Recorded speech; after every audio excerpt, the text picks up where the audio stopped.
welcome to RebelsCast. My name is Jonathan, and I'm joined by Nicki. Hello. And I'm afraid Nick and Josh are not able to join us again. Too bad. They're lost.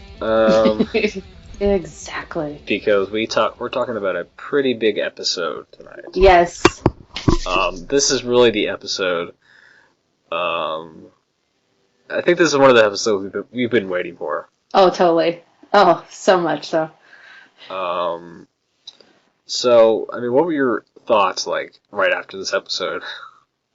I was just kind of stared at my TV for a while and was like, oh my god. That was so cool.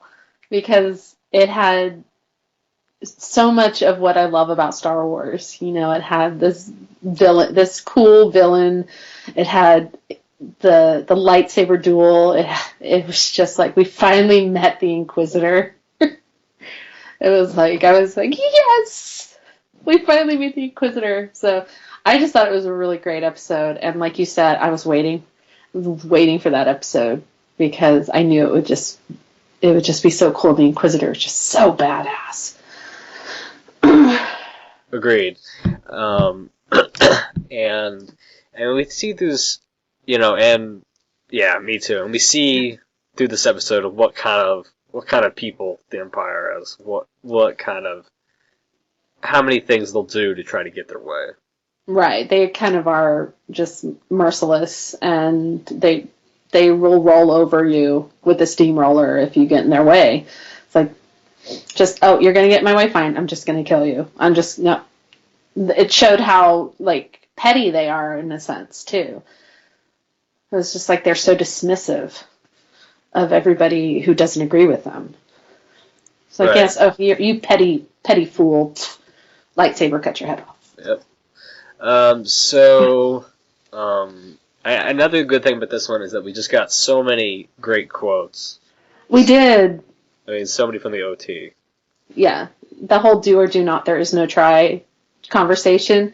I was like, finally, someone has said that doesn't quite make a lot of sense.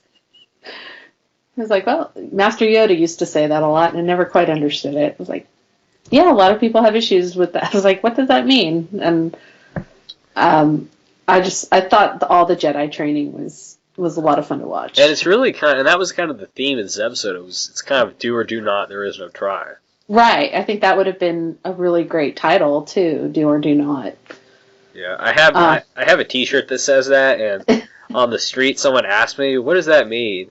I'm like, it's from Star Wars. He's like, oh, it's just, oh my god. So if I know people who've never watched Star Wars but know that quote. I mean, it's so much part of our pop culture now. Right. So anyway, it's definitely a thing that's kind of the theme of this episode. So, you know, we see, you know, the episode starts where, you know, it's kind of, you know, Ezra's upside down, you know. He's doing the Luke handstand. Yep.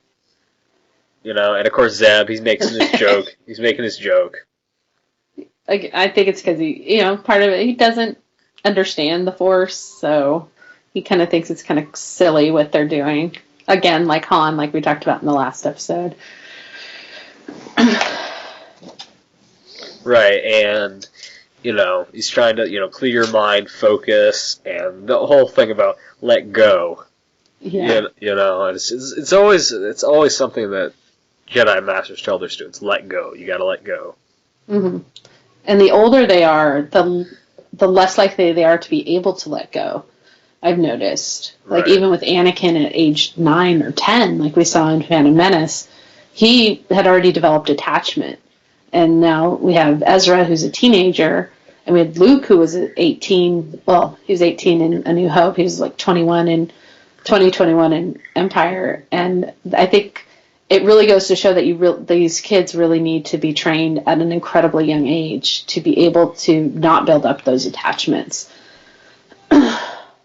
Right. And to be able to let go, because that's not what if you're raised to do that, and it's easier, but if you're not raised to do that, you do build up these attachments. And I think that Kanan knows how hard that is for him. It's why I think he figures he's not going to be a good teacher for him.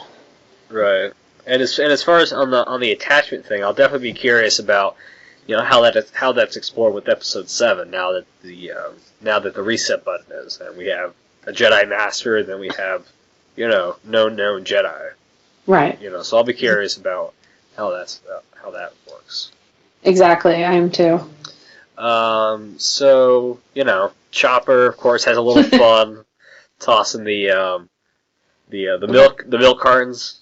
Yeah, I wonder if it was blue milk. Blue milk. It's Bantha milk. And I just love his. I just love his little hands. How they just they start he puts them it's like a blender or something, or it's some kind of rotator. So he puts them on and it just starts rotating one of those tennis ball. Yeah, baseball or tennis ball. Baseball, the machine automatic pitchers. Yeah, right. I definitely got that vibe, and he was having a little too much fun. But I love when he laughs and his little hands kind of go, right. He does a little duck thing with the hands, which I'm doing right now, by the way. Oh yeah, it's kind of like the wave. Yeah, but yeah, I thought I felt for Kanan because he was struggling so hard with not knowing how to teach because he had never. I mean, as far as we know, he never had a Padawan. I mean, he seems like he was probably pretty young when the Senate fell and the Republic fell. So I just felt really bad because he wasn't impatient, but he didn't trust himself. He didn't think he was going to be a good teacher. So, and it kind of came across in how he treated Ezra, not making excuses for him, but kind of just not really trying 100%. Right. I mean, Zeb is it's hard to teach you. It's not. He was. Kane's it's hard to teach. Mm-hmm. And really, and Zeb kind of clarified it for Ezra. It's hard to teach you. Right. Because he's probably never had someone to teach. He's probably never had a Padawan, so. Right. I mean, aside from Jedi discipline, I mean, who knows how long he's actually been without parents? Right. So even basic table manners discipline, he probably hasn't had in years. Right. He's kind of a blank slate at this point, in a lot of ways, not in every respect, but in a lot of ways. And you'd think he'd be more teachable, but I think they needed to get both Ezra and Kanan on the same page when it came to the master apprentice thing. And I think, at the end, I think they finally got there. Right. So, we see that we're in the hollow room, and we see that the whole we see the Empire is spreading on the HoloNet. They're spreading propaganda. Mm-hmm. They're just recently a TIE fighter was stolen, and people were driven from their homes or something, right? Right. And it's just like the TMZ of the Empire. Right. I did think it was really cool to see that in the HoloNet kind of in action, because it's not something we saw in either the prequels or the original trilogy. We didn't get to see their propaganda. We didn't get to see how they communicated, that they have television, their version of television. So it was kind of cool to see them finally show us some of those things that we never got to see before. Right, and we do show that someone is tried to hack in, yes, what kind of radio is it? It's they're trying to like a ham radio kind of thing. Yeah, like a ham radio that's trying to hack in, and who knows where this sender? He's a sender, right? Right. Right. So who knows where he is now? He's probably underground somewhere. Right. He's not going to be, because the Senate is gone, and that Senate as we knew it. There's a new Senate, but I think he's probably got this underground like pirate radio. Yeah, he's not station. doing it. He's not doing it from one of those floating pods. No, he's like somewhere in a basement with some other rebels, and they're putting out this pirate radio signal on the HoloNet. Right, and it seems that it doesn't take long for the Empire to finally stop it. Right. Well, with that kind of technology that they have, it's probably they don't know where it's coming from, but they're going to stop it wherever they can. And I'm kind of surprised they didn't stop it sooner. Yeah. Well, we don't know who was. There's like, did they stop it because they found them, or did they stop it by jamming the signal? Yeah. So. And and of course probably they're trying to compete with that to try to get better and better at getting through the HoloNet, so they have to keep coming up with different systems. So right, they're probably like, okay, well, this didn't work, this stopped working, now we got to think of another way to hack into the signal. Right. So and at the time, the rebellion was probably pretty small. Right. So we see the they're planning. We learn about Lunamara on the HoloNet, and that I was so excited to see another Jedi, and that it was Luminara, because she's such a great character in the Clone Wars, and I didn't like seeing her in chains, but I was like, oh my god, another one. There's another one. And it's one I know. Right. And hope that, she could teach Ezra. Yeah. I would definitely, that would be an honor to be trained by Luminara Unduli, because she's such a great Jedi. So we see that they're planning how to break into this almost impenetrable prison, and the way they were kind of the way the tower looked and the way they were kind of using that technology of kind of reminded me on the attack on the attack on Theed, or the infiltration of Theed in a way. Yeah. That's kind of reminded me of. Yeah, it did to me too. So and of course Sabine is the weapon crazed person she is. She just loves kind of going into all the different ways it's protected. This. Yeah. Yeah, and I got my wish for more Sabine, or more than we've gotten before. So. Right. So we finally get the plan of of how exactly they're going to do it, and it's a pretty crazy plan, and it doesn't quite work. Yeah, the best laid plans of mice and men, as they say. Right. So as they're they're gearing up, and we also see the first time. Pretty sure the first time they used their little their extra little ship. Yeah. They're kind of they're kind of a life ship, lifeboat, kind of Tinder. Like their infiltrator ship. We'll call it an infiltrator shuttle. That's too long a name. So they and of course Chopper, he's kind of left on the ship. Yeah, he's got to babysit the ship. Though there was a few instances where they could have used his help. Yeah, but I don't think he's quite as pushy as R2 would be. R2 would just go no matter what. Yeah. He'd be like, you want me to stay and guard the ship? I don't think so. Yeah. Have you met me? Right. R2 would have gone, but... Plus, I think R2 is a little more equipped. Yeah, he's more state-of-the-art than poor Chopper. Chopper looks like he's 10 or 12 generations before R2. Yeah. So, they land, they kind of do a vertical, kind of one of those, vertical lands. Yeah, that was, nauseating. I was like, oh my god, I'm getting motion sickness watching it. So, and of course, Kanan, he's the one that, jumps out to take out the stormtroopers, and, we kind of get this kind of theme that kind of goes on of the apprentice jumping at, the first chance they can to help out the master, or to help with the mission, even if they're told stay. Right.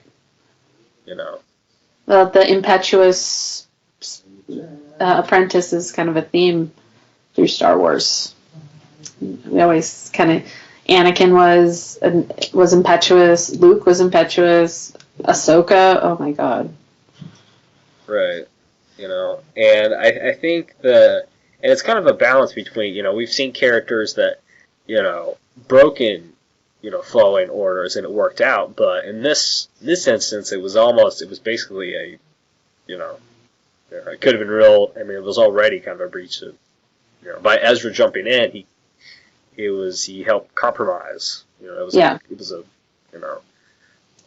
we realized, in the end it didn't really make a difference anyway, but, so. But yeah, he was definitely, didn't look or think before he leapt.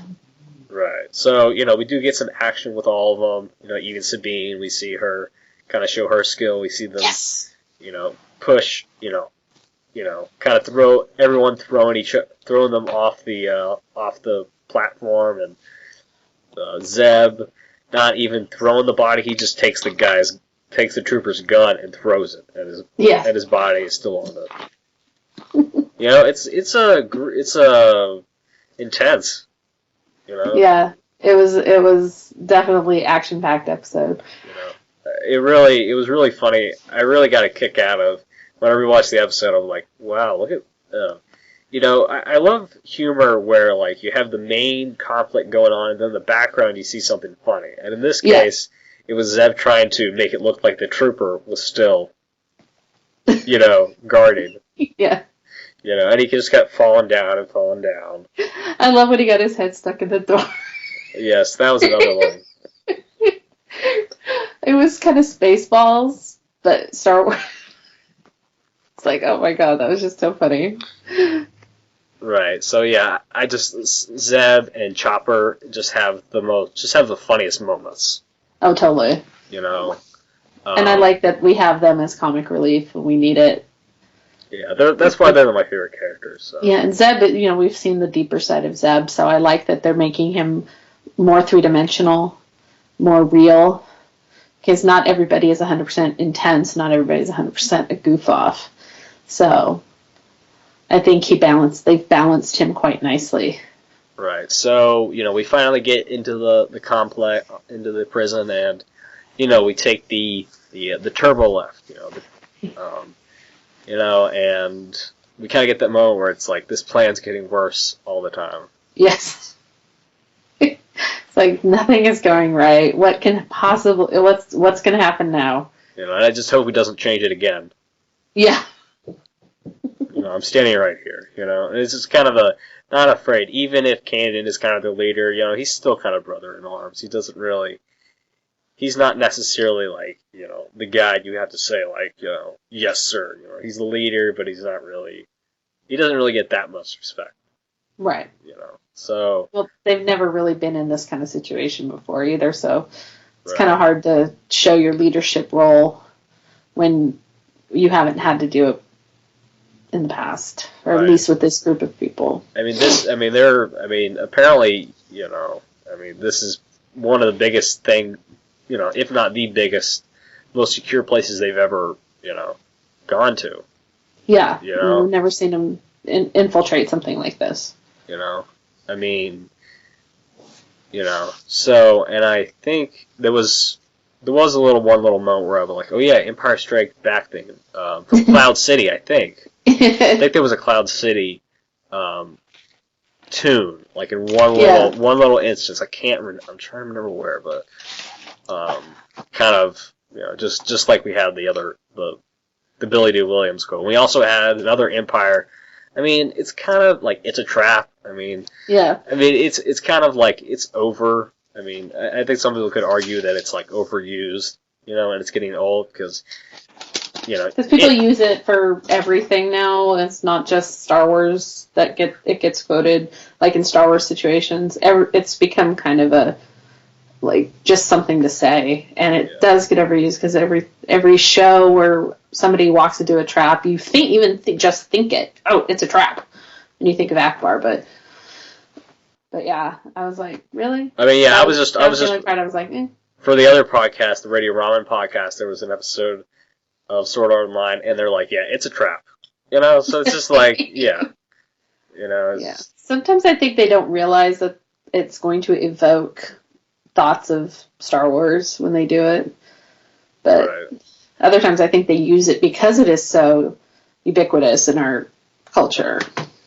Right. So we see back in with Hera, you know, we see these little the sound. They're like flying stingrays or something. Yeah, it was really kind of cool looking, but I didn't. They kind of look like, yeah, like manta rays on their like that you would see like in deep water. And they kind of made the Minoc like sound. Yeah. Yeah, I thought when I saw them, I thought Minoc, even though they don't really look anything like a Minoc. But I thought that was like that's maybe this area's version of a Minoc. Right. But I definitely caught that too. But they look a little more friendly. Yeah, they look kind of cute. And I thought one of them was going to try to mate with the ship. Yes. So because they were doing their mating call. Yeah, it's very fascinating how like some animals, how you know a sound that we can't hear, but it definitely kind of you get a reaction out of like dolphins or whales or dogs. Right. It's very, you know, how some of these high pitch kind of get to them. Yeah. So they finally like, you know, she pulls away and she's like, okay, hope you don't need me for a while. And, you know, you see the flapping of like 4 or 5 falling in her. Yeah. You know, like don't go anywhere. You know, so we see that a couple stormtroopers guarding Luminara's prison, and I think I could have sworn I backed it up a few times, and I could have sworn that was Dave Filoni doing the voice that says you don't have the clearance or don't have the clearance. I think it was Dave. But I would have to watch the credits though to make sure. But then he speaks again, and it didn't sound like him as much, at least. I got a very Dave feel from it, so I will have to watch the credits to see if actually that is indeed him making his presence known. Right. So, you know, they break in and they see that Master Luminara, you know, we say, okay, yeah, here's Master Luminara. She's like, we finally found her, but you know, she kind of has this, and we always knew there was something, like, you know, Kanan knew there was something wrong, you know. Yeah. You know? He felt a disturbance in the Force, so to speak. Yes, and, you know, so we realized that, you know, she kind of she kind of has something weird about her, so we learned that she's some kind of, like, hologram of some kind, and then she backs up into like a coffin of some kind, and that's like that's like her or a dead body. I don't know. I don't know either, because we did find out later, you know, that something happened to her. Maybe it was just somebody messing with them. Yeah, I mean, just whatever they can do to try to lure them over there, because you know he said that, you know, we've been hearing rumors about Luminara. Mm-hmm. You know, so probably, you know, they're trying to do this to try to lure the Jedi. Yeah, somebody, you know, if they think one of their own is compromised and captured, that it will bring others to try to rescue her. Right. So then we finally get the appearance of the Inquisitor. What did you think of him in action? Oh my God, you have no idea how much I've been waiting for this. I thought he was fantastic. Jason and Isaacs. not just because I love Jason Isaacs, because I do, but he brings such a depth to his voiceover roles that it just resonated. And I thought he was properly, you know, evil and snarky and fun. And I'm going to have a lot of fun watching him on this series, because he really, you know, sometimes it's really fun to watch the bad guys, because he just felt like he was reveling in being evil. Right. How about you? Yeah, same here. Great. We do, you know, the classic kind of evil, kind of the bad guy, the kind of almost the mustache twirling. Yes, exactly. So we kind of learned that. You know, he's going to be twirling his mustache and tying someone to train tracks. You know, so it's kind of like a, you know, he has to research, you know, because he finds out who Kanan's master was. Yeah. You know, and that she had a particular style. Right. You know, so it's kind of like, so this is Ezra's, most likely first, exposure to the dark side. Right, because he is only in experience, like the officers or the troopers. He hasn't met someone who is truly evil. Right. Before we go further on the episode, what did you think of the ABC Vader clip? Oh, I thought it was fun. I like seeing. I really did. I was just like, it's nice to see Vader, and he still terrifies me, but my love for Star Wars is just such that anytime I see even the bad guys, I get like all fangirly and squee. So I thought it was great. I love that James Earl Jones came back, and I hope that maybe we'll be seeing more Vader in Rebels. Right. So it's kind of like when the Inquisitor was like reporting to him that another Jedi had arrived or something. Right. And I thought it was pure. I mean, what they did with Luminara and like showing her coffin essentially and letting us realize that it was just a hologram. It was a trap to lure Jedi. That's so Emperor. Yeah. And if the Inquisitor pulled that off, then, I mean, what else is he going to do? I mean, to show her, like, her corpse, basically, in that box. It was like, how long has she been dead? And, whose idea was this? And it's like, whoever came up with this is truly sick and twisted. And I was like, if that's the Inquisitor we're getting, I'm like, oh, this will be so much fun. Right. So, Kanan, we have our first, like, real lightsaber battle.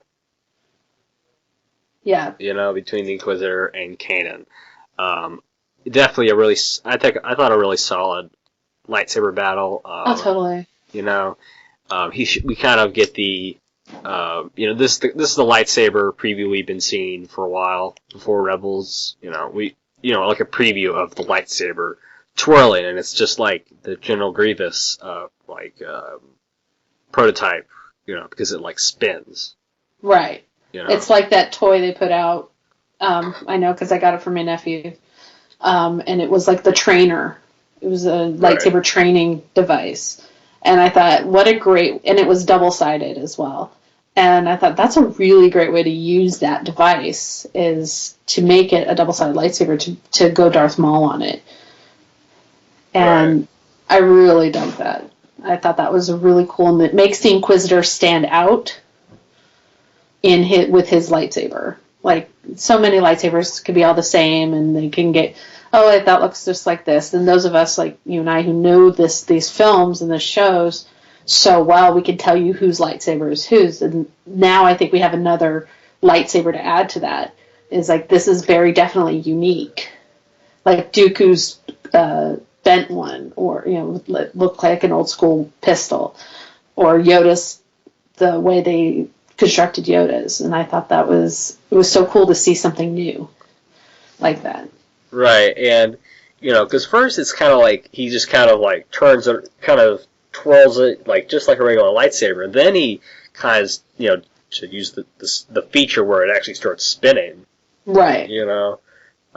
And, Ezra, of course, tries to get involved, even someone who has no chance at least wants to try to distract.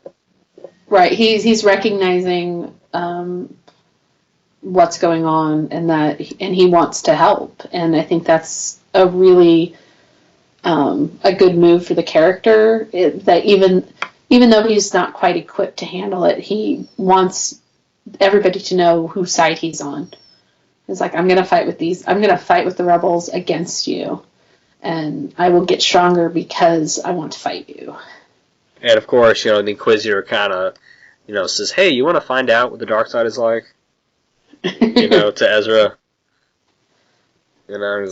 Yeah, kind of like, yeah, join the dark side. Come over here. We have cookies. Yeah, we have cookies. I actually have Darth Vader cookie cutters. I'm not surprised. But yeah, it really reminded me of this moment. I think it was at Star Wars Celebration 4 in LA, and they did the Jedi Academy training like they do at Disneyland and Disney World, and so they're training these young kids, and Darth Vader comes in, and he's like, come with me, and together we can rule the galaxy. And there's all these little kids lined up, and some of them are really scared of Darth Vader. And he's like, come and experience the dark side of the Force. And this one little kid looks around both sides of him and just kind of shrugs and walks over and stands next to Darth Vader. And Darth Vader looks down at him like, what? It worked? It was like nobody knew what to do. It was the funniest thing. This little kid's like, yeah, I'm going to join the dark side. Yeah, I don't know. Poor Vader was really shocked. So that's kind of what it evoked for me, was like, come with me and join the dark side. And it was like, but Ezra's not going to shake his head, nod his head and walk over there. I think he's he knows what's the difference between right and wrong, and he knows he wants to be a good person. So he's not going to be swayed by the Inquisitor. Right. So, we see that, Kanan, he has, we see some other kind of power he has. He's able to actually push the Inquisitor up against the ceiling. Yes. That was definitely something. Yeah, that was so cool to see him using the power of the Jedi, because it's something I think we all want to see. We all want to see, how different Jedi use the Force. And I'd never seen one do that. Right. Because I always, thought that, the Inquisitor is definitely, he's better than Kanan. Like, he actually has the advantage, like, more powerful and stuff. But, he's able to hold him up there for a little bit. So I thought that, I agree. Yeah, we don't know if, if the Inquisitor is full Sith, or if he's just like Grievous was, just kind of trained by, Grievous was kind of trained by Dooku, but he wasn't really a Sith Lord. Probably I think he's probably equivalent to like Asajj Ventress, or a Savage.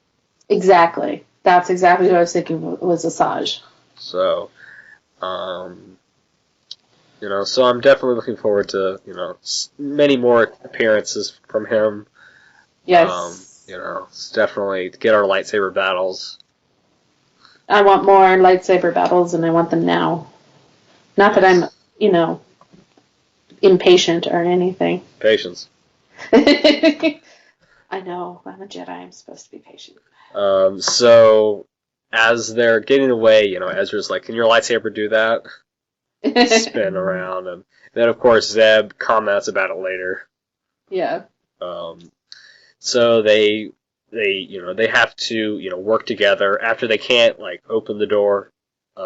After they can't unlock the door, they finally decide to together use the Force to lift it open, and I thought that was pretty impressive.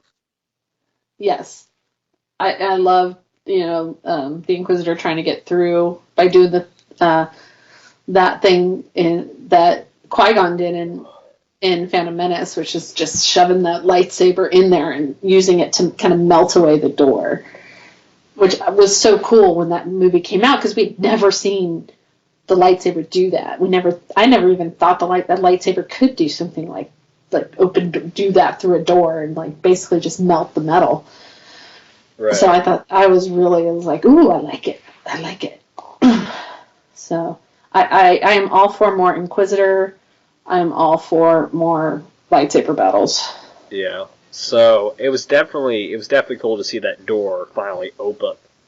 they had to kind of like, it's one of those things where it's not as simply. I mean, it's not as simple, but it's one thing to like lift a bowl up, or but Lift a rock. lift a rock. But it's another thing to have to actually be able to use the force to like, push a button, like from a distance, or to like, feel for like the locks underneath the door. Right. So I thought that was pretty cool to see them, and I think that was finally kind of their kind of do or do not. There is no try. Yeah, I thought it was it brought it full circle. And I think that was one of the first episodes where we see where they have brought the story back to the beginning. So they have completed a circle of, and Kanan, I think, became more confident that he could teach Ezra, because I don't think he had that confidence at the beginning. And I think now he realizes he can do it. And he's like, I'm not going to try to teach you, I'm going to teach you. Right. And that's what that meaning, the meaning of that saying is don't try to do something, just do it. Right. If you fail, do it, then pick yourself back up and do it a different way. And I think both of them finally understood what Yoda's wisdom meant. Right. I think another thing to mention a little further back is the flying rays. They come back on bringing the fleet.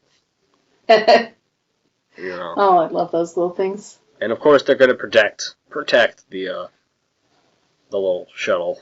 Right. And take out the stormtroopers and.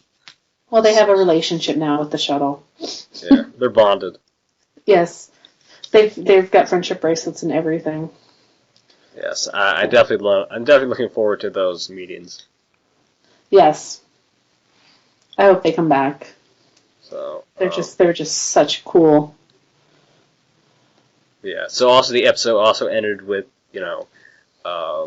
with Kanan throwing like the rocks, and Kanan and Ezra had to like use the Force to, block them. Right. Similar to how Luke had to, close his eyes and try to use the Force to block the other, to block the what is it called? The thing that shoots lasers out of the ball. Oh, the thermal, the training orb. Yes, training orb. Yes. I almost said thermal detonator.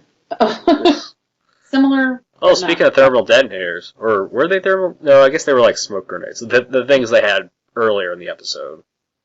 Oh yeah, yeah. I got the vibe too, because the technology is not going to change so drastically between the prequels and the original trilogy. That I think we're going to get lots of hints of technology at its earliest phases, and then eventually they'll evolve into what we get in the OT. So I like when they do that, because I like seeing, I'm very detail oriented, so I like to see how all these things evolve. So hopefully that's what they're doing. Right. So, I mean, because Kanan, of course, was always, wanting Luminar to help train him, because that was one of his big parts of going on this mission, is to find someone that could train Ezra. Right. He was hoping it would be Luminar, because she is one of the greatest masters, and sadly, we've lost her, which bums me out. Yeah. But the way they did it would just kind of was like, oh, that's dark. That's really dark. Yeah, I mean, I definitely expect more and more of these, like, deceptions. Yes. Going on, but we know, hopefully if, they won't fall for this again, and if they kind of like say, you know what, we just got to go anyway, then maybe they'll be a little more prepared. So yeah, so we'll just have to see where things go next. Yeah. So yeah, great episode. What are your final thoughts? I want more episodes like this, with the same kind of intensity and darkness. But I also love the humor that they brought into it, so this is probably my favorite episode so far. And I love the Inquisitor. I think he's just so deliciously evil that he's going to be incredibly fun to watch. How about you? Agreed. Definitely. It's my favorite episode as well. I mean, besides the fact that, there was lightsaber fights. Right. Well, because, I mean, it's not Star Wars until somebody pulls out a lightsaber. Right. So, yeah, but yeah, great humor, like you said. Some great quotes, great, lesson. Great lessons this has. Yeah, we really haven't seen a lot of what it takes to train a Jedi. We saw mostly Yoda trying to train Luke for in Empire, but we really didn't get to see Anakin be trained or Obi-Wan get trained. So I think this is really cool because we're seeing something that I think a lot of people would like to see, which is how do you train a Jedi? Right. So yeah. So I think that's all. So where can people find us, Nicki? Well, you can find us on Twitter at Radio Free Indoor and also on Facebook, facebook.com/Radio Free Indoor. You can find Jonathan at JBell49er on Twitter, and you can find me at iHeartColson. And we both post on Radio Free Indoor, so please ask us questions, leave us comments. We'd love to hear from everybody. Yes, comment on the different articles. What did you think of the different episodes? We'd love talking Star Wars, so engage us because we're there. Yes. So yeah, I think that's it. And go to iTunes, leave a review. It's the same feed for RebelsCast and Radio Free Indoor. So. Right. And we're part of the Southgate Media Group, so give their other podcasts a good listen because there's a lot of really great podcasts out there. Right. All right. And happy Halloween, everybody, because we're recording on Halloween. Yep, happy Halloween. All right. Well, thanks for listening, guys. Bye. Bye. If you would like to donate to help pay for this and other Southgate Media Group podcasts, simply go to our website, southgatemediagroup.com, and click on the donate button. It can be as little as $1 or, well, as much as you want. Help keep this fun going by supporting this and our other shows. Thanks again for listening, everyone. You're the best fans in the world.